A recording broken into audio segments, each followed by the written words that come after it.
दोस्तों, मेरा नाम रमन सिंह है। मैं शेखावटी यूनिवर्सिटी में काम करता हूँ। बच्चों को पढ़ाने के अलावा मैंने बिजनेस में भी अपना एक अच्छा धंधा खड़ा कर रखा था। ऐसे में टीचर बनने के साथ ही मैं एक बिजनेसमैन भी बन गया था। लेकिन अब जो मेरा मोटा पैसा आता था वो मेरे बिजनेस से ही निकलता था। वैसे मैं कॉलेज से बहुत सी छुट्टियां मार लेता था और गवर्नमेंट से इसका टैक्स भी सहता। लेकिन फिर एक रात कुछ ऐसा हुआ कि मैं समझ गया कि एक इंसान दो काम तो कर सकता है, लेकिन कभी भी अपनी गलत सोच को सही साबित नहीं कर सकता। भूत प्रेत को काल्पनिक मानने वाली बातों में मैं सबसे आगे हुआ करता था। और उस दिन मैं अपनी गाड़ी लेकर मगधपुर गांव के लिए निकला था। मगधपुर गांव में मेरे दादाजी रहा करते थे। मैं अपनी पूरी फैमिली के साथ इस टाइम शहर में रहता था और उन्हीं से मिलने के लिए मुझे उस गांव की तरफ निकलना पड़ा। गाड़ी लेकर निकलते वक्त मुझे एक चीज़ का अच्छे से ख्याल था कि जैसे मैं उनके गांव के पास पहुंचूंगा तो वहां की गलियां इतनी छोटी पड़ जाएंगी कि गाड़ी उनके अंदर ही नहीं जाएगी। ऐसे में मुझे अपनी गाड़ी को गांव के बाहर वाले पार्किंग में खड़ा करना होगा। अच्छी बात तो ये थी कि उस तरफ का एरिया एकदम सेफ था। वहाँ चोर डाकू ये सब चीज़ नहीं हुआ करती थी, लेकिन वहाँ अगर कोई चीज़ होती थी तो वो थी भयानक भूतिया आत्माएं। कहने को तो उस वक्त मुझे इन बातों को सुनकर हंसी आती थी, लेकिन आज ऐसा लगता है कि जैसे किसी ने मेरे जले हुए पर नमक छिड़क दिया हो। जब मैं अपने दादाजी के गांव की तरफ निकला तो मैंने अपने मम्मी पापा से काफ़ी आश्वासन लिया। मेरे दादाजी की उम्र इस वक्त 85 से 90 साल की थी और इन दिनों उनकी तबीयत भी कुछ ठीक नहीं चल रही थी। मेरे चाचा भी उनके साथ रहते थे। ऐसे में जब मैं उनके गांव के पास पहुंचा तो मैंने देखा कि गांव के आसपास बहुत ही जोरदार अंधेरा पसर गया था। रात के लगभग 8 बजे ही गांव में सन्नाटा छा गया था। सभी लोग अपने अपने घर के दरवाजे को बंद कर चुके थे। मैंने अपनी गाड़ी को पार्किंग में लगाया और पुरानी पार्किंग से निकलकर घर के लिए निकल गया। थोड़ी देर के बाद मैं घर के पास पहुंच गया तो मैंने देखा कि गांव के सभी लोगों ने अपने अपने घरों के दरवाजे को लॉक कर रखा था। अब ये चीज़ मुझे बहुत ही हद तक हैरान कर रही थी, क्योंकि शहर में ऐसा कभी नहीं होता था कि इतनी रात को ही सभी लोग अपने अपने घर के दरवाजे बंद कर दें। वैसे भी मैं इस गांव के अंदर लगभग 4 से 5 साल बाद आया था, तो यहाँ का पूरा माहौल बदला हुआ लग रहा था। उसके बाद मैंने घर का दरवाज़ा खटखटाया, लेकिन 4 से 5 बार दरवाज़ा खटखटाने के बाद भी कोई दरवाज़ा ही नहीं खोल रहा था। ऐसे में मैंने आवाज़ लगाई, तब जाकर कहीं मेरे चाचा ने दरवाज़ा खोला और उन्होंने मुझे जल्दी से अंदर धकेल दिया। पर मुझे समझ में नहीं आ रहा था कि यहाँ पर हो क्या रहा है। फिर उसके बाद मेरे चाचा ने बोला, बेटा इतनी रात को आने की क्या ज़रूरत थी, तुम्हें मालूम नहीं है ये कैसा इलाका है, यहाँ रात को किसी के साथ कोई भी भयानक घटना कर सकती है। दोस्तों, उनकी बात सुनकर मैं मुस्कुराते हुए बोला, अरे चाचा जी ऐसा थोड़ी ना होता है, आजकल की जनरेशन इन चीज़ों पर कोई विश्वास नहीं करती है। आपने मुझे बताया था कि यहाँ कोई भूत प्रेत रहते हैं, लेकिन ये सब तो मनगढ़ंत बातें होती हैं। खैर, इतना कहने के बाद मैंने अपने चाचा की बातों को नज़रअंदाज कर दिया और अपने दादाजी के पास पहुंच गया और उनसे इधर उधर की बातें करने लगा। दादाजी की हालत अब थोड़ी ठीक लग रही थी। ऐसे में मुझे भी थोड़ी राहत की सांस मिली और फिर इसी बीच मुझे फ़ोन आया कि अर्जेंट मुझे मीटिंग के लिए जाना होगा। रात के लगभग 2 बजे किसी अच्छे खासे बिजनेसमैन के साथ मीटिंग रखी हुई थी और वो अपने खास काम के लिए हमारे शहर आए हुए थे। ये सुनते मेरी धड़कन में तेजी हो गई, क्योंकि मैं उस आदमी से मिलने के लिए बहुत ही दिनों से इंतज़ार कर रहा था। ऐसे में मैंने अपने अंकल से बोला, अरे चाचा जी मुझे अर्जेंट यहाँ से निकलना होगा। मेरी बात सुनकर चाचा ने बोला, तुम्हारा दिमाग ख़राब तो नहीं है, तुम जानते भी हो ये गाँव रात के समय में कितना भयानक हो जाता है। मेरे चाचा जी का कहना था कि वो फ़ोन करके मेरे पापा को सारी बात बता देंगे और मुझे डांट लगवाएंगे, लेकिन इस वक्त मेरा यहाँ से निकलना भी बहुत ही ज़रूरी था। इसलिए मैंने अपने चाचा जी को समझाया, अरे चाचा जी आप चिंता मत कीजिए, मैं बड़े सावधानी के साथ यहाँ से निकल जाऊँगा। मेरे चाचा जी को भी अब मुझे भेजने के अलावा दूसरा कोई रास्ता नहीं दिखा, तो उन्होंने मेरे हाथ में एक बॉक्स थमाते बोला, अगर तुम्हें जब भी किसी पैरानॉर्मल एक्टिविटी की मुसीबत महसूस हो तो इस बॉक्स को ओपन करके इसके अंदर वाली चीज़ अपनी जेब में रख लेना, तुम्हारे बहुत काम आएगी। चाचा जी की बात सुनकर मैंने उस बॉक्स को अपनी जेब में डाल लिया और मैं तुरंत ही वहाँ से निकल पड़ा। बाहर आते ही फिर से अंधेरे और अजीब सी आवाज़ों ने मुझे थोड़ा सा डरा सा दिया था। आज से पहले मुझे कभी भी इतनी ज़्यादा घबराहट महसूस नहीं हुई थी। उस भयंकर सन्नाटे में मेरे कदमों की आवाज़ पूरी तरह से गूंज रही थी, मानो इस गांव के अंदर एक मैं ही इंसान हूँ, बाकी सब इस गांव को छोड़कर चले गए हों। जल्दी मैंने अपनी पार्किंग में खड़ी गाड़ी के पास पहुंच गया और गाड़ी के पास पहुंचकर मैंने तुरंत ही दरवाज़ा खोला और वहां से निकला। जैसे ही मैंने गाड़ी का टर्न लिया तो मैंने देखा कि बीच रास्ते में कोई खड़ा हुआ था और उसने अपने चेहरे को दूसरी साइड में कर रखा था। उसकी पीठ झुकी हुई थी। वो दिखने में थोड़ा अजीब लग रहा था। मैंने एक दो बार हॉर्न भी दिया, लेकिन वो वहां से हटने को बिल्कुल भी तैयार ही नहीं था। ऐसे में मैंने गाड़ी की विंडो को गिराया और उस पर चीखते चिल्लाते बोला, अरे ओ पागल है क्या तू? यहाँ से जल्दी से हट, मुझे लेट हो रहा है। इस पर उसने एकदम से पीछे मुड़कर देखा तो मैंने देखा कि वो कोई 50 से 60 साल का एक बुजुर्ग आदमी था, जो बड़ी अजीब सी नज़रों के साथ मुझे देखता ही जा रहा था। फिर वो उस जगह से हटा और मेरे बगल में आकर बोला, तुम्हें पता है तुम किस रास्ते से सफ़र कर रहे हो? इस पर मैंने उसकी बातों को नज़रअंदाज कर दिया, क्योंकि उसकी शक्ल को देखकर ऐसा लग रहा था कि शायद वो कोई पागल वागल है, इसलिए रास्ते पर ऐसे ही भटक रहा होगा। मैंने उस आदमी को नज़रअंदाज कर दिया और फिर गाड़ी लेकर वहाँ से तेज़ी से निकल पड़ा। मुझे जल्दी से जल्दी अब मीटिंग अटेंड करनी थी, इसलिए जितनी जल्दी हो सके मैंने गाड़ी की रफ्तार को बढ़ाना शुरू कर दिया। वैसे तो मुझे ये रास्ता नॉर्मल लग रहा था, लेकिन जैसे मैं गांव के 3-4 रास्तों को पार करके गांव से बिल्कुल बाहर की तरफ निकलने लगा तो एकदम से मुझे अपने सामने की तरफ एक बहुत ही बड़ी भीड़ नजर आने लगी। ऐसा लग रहा था कि 15 से 20 लोग रास्ते में एक साथ खड़े होकर कुछ कर रहे हैं। उनकी अजीबोगरीब हरकतें मुझे हैरान कर रही थी। तभी मैंने गाड़ी का हॉर्न बजाना शुरू कर दिया, लेकिन वो वहाँ से 1 इंच के लिए भी नहीं हिला। मैंने थोड़ी देर तक वेट करने की कोशिश भी की, लेकिन अभी उन लोगों की तरफ से मुझे कोई रिस्पॉन्स देखने को ही नहीं मिला था।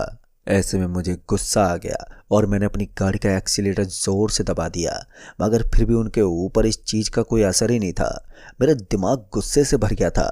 ऐसे में मैं तुरंत ही अपनी जगह से उठा और दरवाज़ा खोलते हुए बाहर निकला। मैं उनके ऊपर चीखते और चिल्लाते इस तरह से आगे बढ़ रहा था मानो मैं उन सभी को एक बार में ही मार दूंगा। मगर मैं जैसे उनके बेहद करीब गया तो उसके बाद मेरे कदम खुद ही वापस पीछे की तरफ मुड़ने लगे, क्योंकि मैंने एक ऐसा दृश्य देख लिया था जिसको देखने के बाद हर कोई इंसान डर से थर-थर कांप जाए। दरअसल मैंने देखा कि उन सभी के पैर पीछे की तरफ मुड़े हुए थे और जो बातें मेरे घर वालों ने मुझे बताई थी वो सब एकदम ठीक थी। मैं उन सभी के पैरों को देखकर अपनी मौत को देख पा रहा था। मुझे एहसास हो रहा था कि मैंने किस चीज़ से पंगा ले लिया है। अगर मैं आज की रात अपने दादाजी के साथ रुक गया होता तो फिर इस भयंकर बला से मेरा सामना नहीं होता।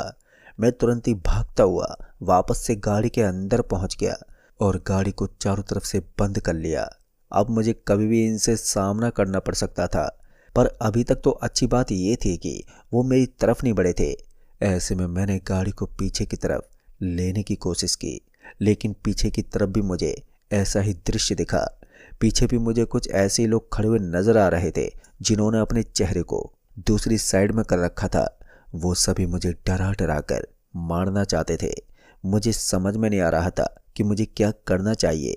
दोस्तों, उन सभी को देखकर ऐसा लगता जैसे कि उनके बीच में कोई वार्तालाप हो रही हो, और अगर मैंने उनके बीच में हस्तक्षेप करने की कोशिश की तो शायद वो मुझे यहीं पर जिंदा दफना देंगे। पर मुझे मरना नहीं था। ऐसे में जितनी देर हो सके मैं उनके वेट करने के लिए तैयार था। बस किसी तरह से मैं अपनी जान बचाना चाहता था। ऐसे में गाड़ी का हॉर्न देना मेरे लिए बहुत ही ज़्यादा भयानक भी हो सकता था, लेकिन उसके बाद जब मैंने किसी भी हरकत को अंजाम नहीं दिया तो वो भूत की तरह दिखने वाले लोग धीरे धीरे मेरी तरफ बढ़ने लगे। उनका एक एक कदम मुझे दहशत में डाल रहा था। हालांकि मैंने अभी तक उनका चेहरा नहीं देखा था। उन सभी ने अपने पूरे जिस्म को मेरी तरफ घुमाया हुआ था, लेकिन उनका चेहरा दूसरे साइड में था। मेरी गाड़ी चारों तरफ से बंद थी। ऐसे में मैंने अपनी तरफ से तो पूरा प्रोटेक्शन यूज कर रखा था, लेकिन भूत प्रेत के सामने किसी की कहाँ चलती है। वो धीरे धीरे मेरे और भी करीब आते गए। जब मैंने पीछे की तरफ ध्यान दिया तो पीछे का नज़ारा साफ था। अब वहाँ के लोग मुझे नजर नहीं आ रहे थे। ऐसे में यही मेरे पास सही मौका था। मैंने तुरंत ही गाड़ी को घुमाया और पीछे की तरफ गाड़ी को भगाने की कोशिश करने लगा, लेकिन गाड़ी के एक्सीलेटर पर पांव दबाने के बावजूद गाड़ी आगे ही नहीं बढ़ रही थी। दरअसल मैंने देखा कि गाड़ी का एक पहिया जमीन के अंदर धंस गया था। पर सबसे ज्यादा हैरान कर देने वाली बात तो ये थी कि जिस जगह पर अभी मेरी गाड़ी खड़ी थी वहां एक कंकड़ पत्थर की बनी हुई सड़क थी, लेकिन उसके अंदर भी गाड़ी का पहिया चले जाना कुछ डरावने संकेत दे रहे थे। जब मुझे अपनी गाड़ी वहां से निकलती हुई नजर नहीं आई तो मुझे लगा कि अब तो मुझे यहाँ से सड़क पर दौड़कर ही निकलना होगा, और अगर मैं यहाँ से भागकर नहीं निकला तो फिर मेरी जान भी जा सकती थी।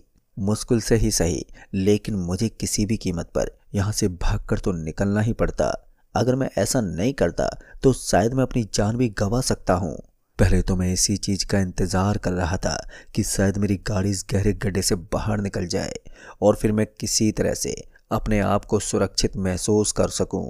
लेकिन गाड़ी वहां से बाहर निकलने का नाम ही नहीं ले रही थी, और जैसे जैसे गाड़ी एक्सीलेटर दबाने के बावजूद जोर जोर से आवाज कर रही थी तो वैसे वैसे मेरा पूरा बदन ठंडा पड़ता जा रहा था, क्योंकि वो अजीब तरह से दिखने वाले लोग मेरे बहुत ही पास पहुंच गए थे। जैसे जैसे वो मेरे पास पहुंच रहे थे तो वैसे मेरी सांसें और भी ज्यादा बढ़ रही थी। तभी उनमें से कुछ लोगों ने अपनी गर्दन को सामने की तरफ घुमा लिया, पर इस बार जैसे मैंने उनकी घूमती हुई गर्दन को देखा तो मुझे पूरी तरह से यकीन हो गया कि ये लोग कोई चोर डाकू नहीं बल्कि भूतों की बस्ती की कुछ निवासी हैं जो अब मेरे ऊपर पूरी तरह से हावी हो चुके हैं, और अगर इनसे मुझे बचकर निकलना है तो किसी भी कीमत पर यहाँ से भागना होगा, क्योंकि इस वक्त मेरी गाड़ी का निकल पाना लगभग नामुमकिन हो गया था। ऐसे में मुझे मेरी लंबी दौड़ ही मुझे इस भयानक खतरे से बचा सकती थी। उसके बाद पहले तो मैंने बाहर की तरफ देखा तो वहां आसपास में मुझे कोई भी दिखाई नहीं दिया। ऐसे में सही मौका देखकर मैंने तुरंत ही गाड़ी का दरवाजा खोला और गाड़ी को लॉक करके तेजी से भागने लगा। ऐसी हालत में मेरी गाड़ी भी सेफ हो गई थी और मैं भी किसी तरह से उस रोड से थोड़ी दूर भाग गया। लेकिन जिस तरफ मैं भागा था शायद उस तरफ कुछ खंडर मकान बने हुए थे। उन मकानों को देखकर मुझे लगा कि थोड़ी देर के लिए अगर मैं इन खंडर मकान के अंदर रुक जाता हूँ तो वो लोग मुझे देख भी नहीं पाएंगे और मैं अपनी जान भी बचा सकता हूँ। ऐसे में मैंने जल्दी से बड़ी बड़ी झाड़ी वाले एक मकान के अंदर जाना ठीक समझा। मैंने देखा कि उसके अंदर बड़ी बड़ी झाड़ियाँ थीं जो उस पूरे मकान को अपने अंदर समेटे हुए थे। उन मकानों को देखकर ऐसा लग रहा था कि पिछले 10 सालों से ये मकान ऐसे ही सुनसान पड़े हैं। वहां पर चारों तरफ केवल और केवल अंधेरा ही था। चांद की हल्की हल्की रोशनी में मैं बड़ी कठिनाई के साथ उस खंडर मकान के अंदर पहुंचा था, मगर मुझे क्या मालूम था कि जिस मकान के अंदर मैंने अपने कदम पटके थे वही मकान मेरे लिए फिर से श्राप बन जाएगा। मैंने तो सोचा था कि मैं उन भूत प्रेत से बचने के लिए इस मकान के अंदर सेफ रहूंगा, लेकिन मुझे क्या मालूम था कि जिस मकान को मैं सेफ्टी की दृष्टि से देख रहा था वही मकान मेरे लिए अभिशाप बन जाएगा। फिर अचानक से उस मकान के अंदर हलचल होने लगी और फिर वहां का दरवाजा एकदम से खुल गया। वो दरवाजा तो पहले से ही टूटा हुआ था, लेकिन जैसे इस बार वो खुला तो उसके 2 टुकड़े हो गए। इस बार उस मकान के अंदर वही 3 से 4 लोग घुसे हुए थे जिनके पैरों की आकृति पीछे की तरफ घूमी हुई थी। फिर धीरे धीरे वो मेरी ओर बढ़ते जा रहे थे और उनका बढ़ता हुआ एक एक कदम मेरी सांसें रोक रहा था। मैं दहशत के एक ऐसे मंजर में था जहां से मुझे कुछ भी समझ नहीं आ रहा था। किसी तरह से मैंने फिर एक बार थोड़ी हिम्मत जुटाई और पीछे के दरवाजे से होता हुआ सरपट भागने लगा। इस बार मैं भागते भागते वापस से गांव के एक चबूतरे के पास पहुंच गया था, क्योंकि उस चबूतरे को मैं भली भांति पहचानता था। बचपन में मैंने उस चबूतरे के पास बहुत सी यादें बिताई थी। ऐसे में मैं चबूतरे से होता हुआ सीधा अपने दादाजी के घर की तरफ भागा। मैंने दादाजी के घर के पास जाकर जोर से दरवाज़ा पीटना शुरू कर दिया, और दरवाज़ा जोर जोर से पीटने की वजह से मेरे चाचा को दरवाज़ा खोलना ही पड़ा। फिर जैसे ही उन्होंने दरवाज़ा खोला तो मैं अंदर पहुंच गया। मैं पूरा का पूरा पसीने से तरबतर हो गया था। मेरे घर वालों ने मुझे इस हालत में देखा तो वो भी मुझे इस हालत में देखकर घबरा चुके थे। लेकिन दोस्तों, अच्छी बात ये थी कि अब मैं सुरक्षित था और अब मुझे कोई भी शक्ति नुकसान नहीं पहुंचा सकती थी। पर मेरे घर वालों का भी यही कहना था कि तुम्हें इतनी रात को निकलना नहीं चाहिए था। अक्सर इस तरह की चीज इंसान के लिए जानलेवा हो सकती हैं। मेरे घर वालों की बात पर मुझे काफ़ी हद तक सही लग रही थी, लेकिन मेरा आज का जाना भी बहुत ही ज़रूरी था। बाद में मैंने अपने ऑफिस में फ़ोन करके बताया कि मुझे आज मीटिंग अटेंड करने में लेट हो जाएगी, इसलिए हमने मीटिंग को सुबह के वक्त रख दिया। और अच्छी बात ये थी कि सामने वाली पार्टी भी सुबह ही मीटिंग रखना चाहती थी। वो तो एक्साइटमेंट में आकर मैंने अपनी जान को जोखिम में डाल दिया। फिर मैंने अपने चाचा जी से पूछा कि आखिर ये सब क्या चल रहा है, तो उन्होंने बताया कि ये गांव बहुत ही भयंकर हो चुका है और इस गांव से निकलना ही अब हमारे लिए सही रहेगा। पिछले कुछ सालों से इस गांव की छाया पूरी तरह से बदल गई है। लोगों का कहना है कि जिन आत्माओं को यहाँ तांत्रिक ने कैद किया था, उस तांत्रिक की अचानक ही मौत हो गई और उसकी मौत होने के बाद से इस गांव के अंदर अजीबोगरीब हरकतें होने लगी। कभी किसी का जवान लड़का मर जाता है, तो कभी कोई बीमारी के चलते अपनी जान गंवा देता है। हर शनिवार को यहाँ एक आदमी की मौत होती है और रात को तो इस गांव से कोई बाहर ही नहीं जाता। कहते हैं कि रात को लोगों के दरवाजे खटखटाने की आवाज़ आती है और जो भी दरवाज़ा खोलता है वो आखिरी बार दरवाज़ा खोलता है, यानी कि वो फिर दोबारा कभी दरवाज़ा खोलने के लायक ही नहीं रहता। यानी कि आसान शब्दों में कहा जाए तो वो काली ताकतें दरवाज़ा खटखटाकर मौत के घाट उतार देती हैं। लेकिन उनका भी एक नियम है, वो केवल 4 से 5 बार दरवाज़ा खटखटाती हैं, उसके बाद वो वहाँ से चली जाती हैं। दोस्तों, अब ये सुनकर मुझे समझ में आ गया कि चाचा ने इतनी लेट दरवाज़ा क्यों खोला था। बाद में मैंने अपने चाचा और अपनी पूरी फैमिली को दूसरी जगह पर शिफ्ट करवा दिया ताकि उन्हें उस गांव में रहकर कोई मुसीबत झेलनी ना पड़े। तो दोस्तों, इस कहानी में बस इतना ही। कहानी आपको पसंद आई हो तो वीडियो को लाइक शेयर कमेंट ज़रूर कर दें। तो मैं आपका दोस्त राजकुमार जल्द ही मिलूँगा। तब तक के लिए बाय एंड टेक केयर।